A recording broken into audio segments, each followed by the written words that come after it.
เด้หอดหน้าผาแล้วพี่น้องเอ้ยมอแล้วหอดหน้าผาแล้วมอแล้วว้ายพวกสองคนไม่ยางไวแท้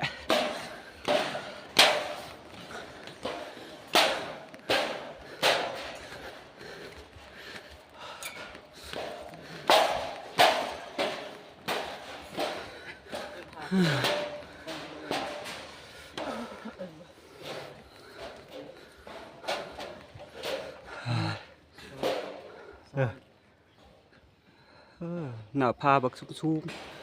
ใครบ่ยืดมาก่อนจะรู้ของคันนี้โอ้ยเบิกเพื่อขึ้นก่อน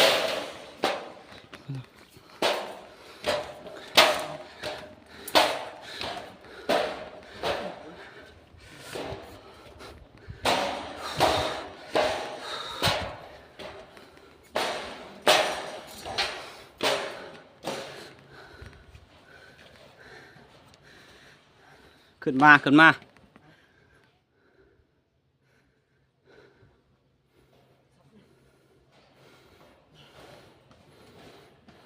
กำลังหอดหน้าผา